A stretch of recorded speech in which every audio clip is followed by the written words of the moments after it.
Hello dear students, Pankaj education point में आपका स्वागत है।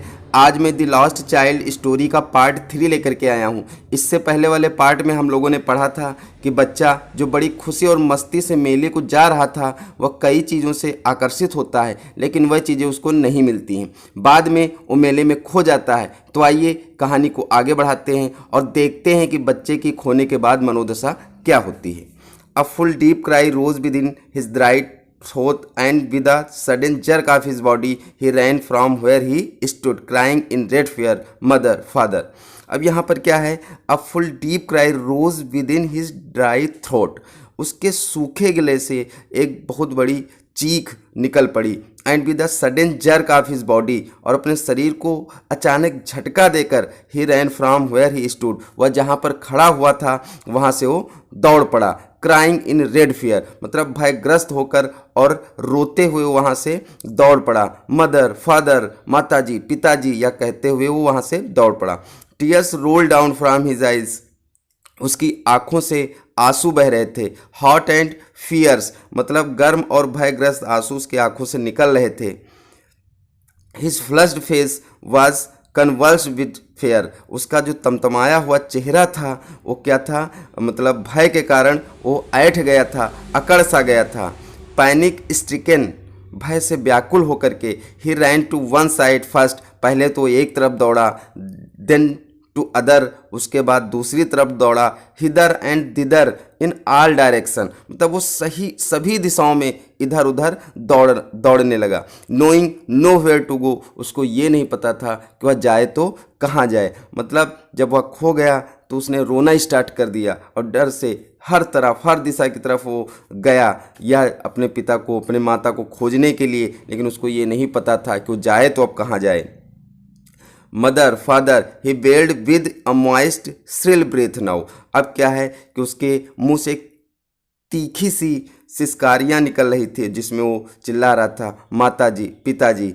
His throat being wet with swallowing the spittle, spittle मतलब वो थूक को निगल लेने के कारण, मतलब उसके मुंह से कुछ लार टाइप की निकल रही थी, वो थूक को निगल रहा था जिसके उसका गला क्या था, वो गीला हो रहा था, नम होता जा रहा था। His yellow turban came untied, उसकी जो पीली पगड़ी थी वह खुल गई थी। And his clothes wet with perspiration, और उसके जो कपड़े थे वो पसीने से भीग गए थे। Became muddy where the dust and mixed with the sweat of his body, मतलब उसके कपड़े जो पसीने से भीग गए थे तो उसका शरीर भी कहीं कहीं मिट्टी जैसा हो रहा था, क्योंकि जब पसीने से उसके कपड़े भीग गए तो उसमें जब मिट्टी पड़ रही थी तो मटमैला और गंदा हो रहा था। His light frame seemed heavy as a mass of blade, उसका जो हल्का सा शरीर का ढांचा था वो इतना भारी प्रतीत हो रहा था जैसे कि कोई शीशे का ढेर हो।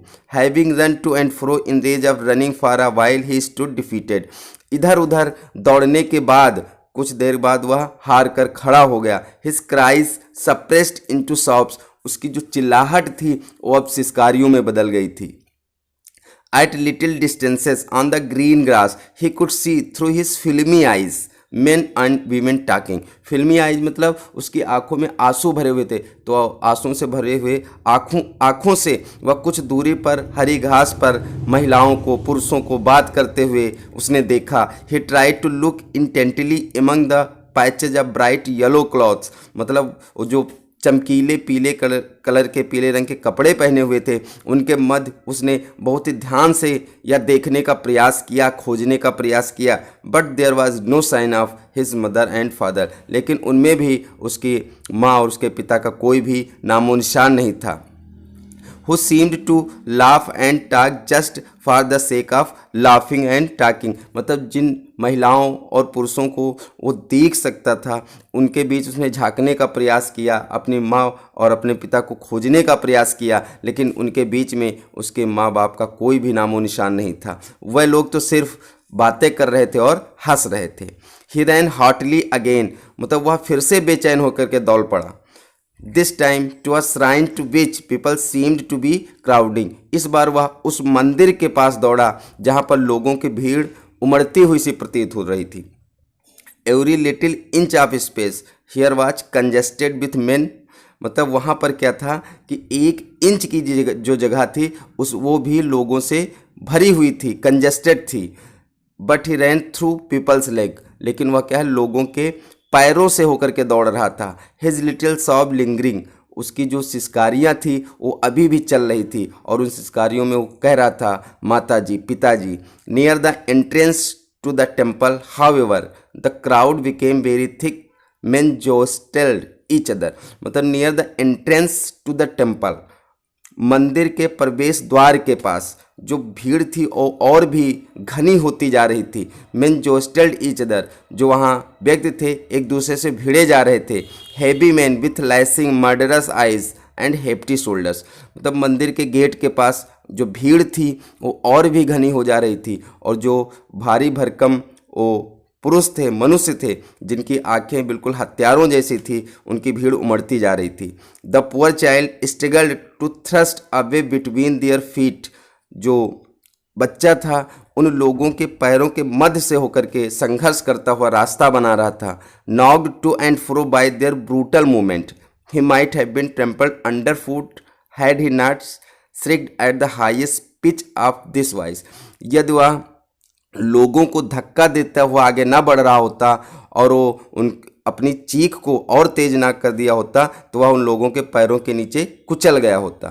Father, mother, a man in the surging crowd heard his cry and stopping with very difficult lifted him up in his arm, मतलब उस भीड़ में एक पुरुष ने उसको देखा और उसने अपने आप को रोकते हुए, जगह बनाते हुए उसने उसको अपने भुजाओं में उठा लिया, अपने हाथों में उठा लिया। How did you get there child, whose baby are you, the man asked as he steered clear of the mass, मतलब जिस व्यक्ति ने उसको उठाया वो भीड़ में जगह बनाते हुए उससे पूछा, तुम यहाँ कैसे आ गए हो बच्चे, तुम किसके बेटे हो।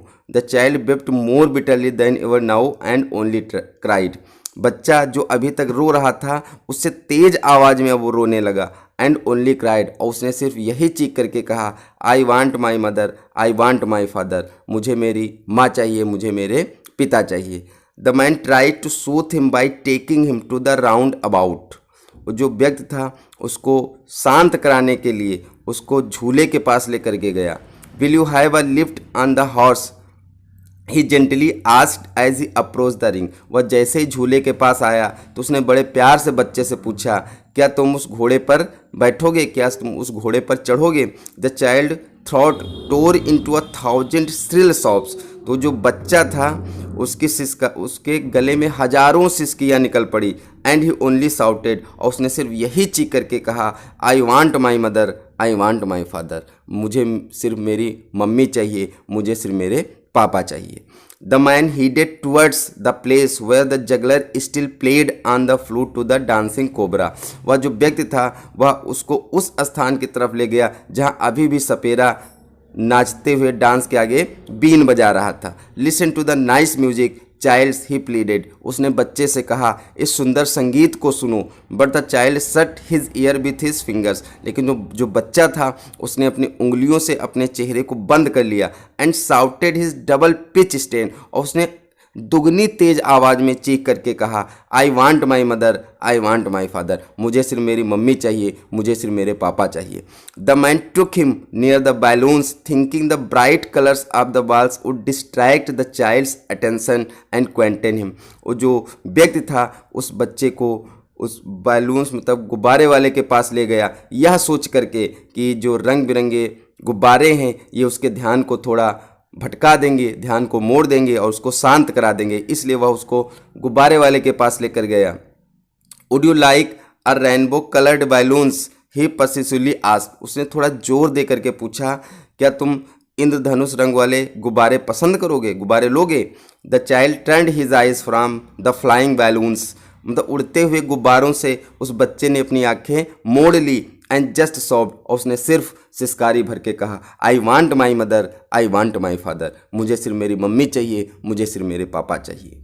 The man still importunate in his kindly desire to make the child happy bore him to the gate where the flower seller sat, उस व्यक्ति के अंदर अभी भी यह अच्छा थी कि उस बच्चे को प्रसन्न कराया जाए, तो बच्चे को खुश कराने की इच्छा लेकर के वह जो व्यक्ति था उसको गेट के पास ले गया जहाँ पर फूल विक्रेता बैठा हुआ था। Look, can you smell those nice flower child, would you like garland to put round your neck, उसने बच्चे से पूछा, देखो क्या तुम इन फूलों की सुगंध ले सकते हो? क्या तुमको गले में पहनने के लिए एक माला चाहिए? The child turned his nose away from the basket. वो जो बच्चा था उसने टोकरी से अपनी नाक को हटा ली एंड रिट्रीटेड हिज सॉप, और उसने दोबारा सिसके भर के कहा, I want my mother, I want my father. मुझे सिर्फ मेरी माँ चाहिए, मुझे सिर्फ मेरे पापा चाहिए।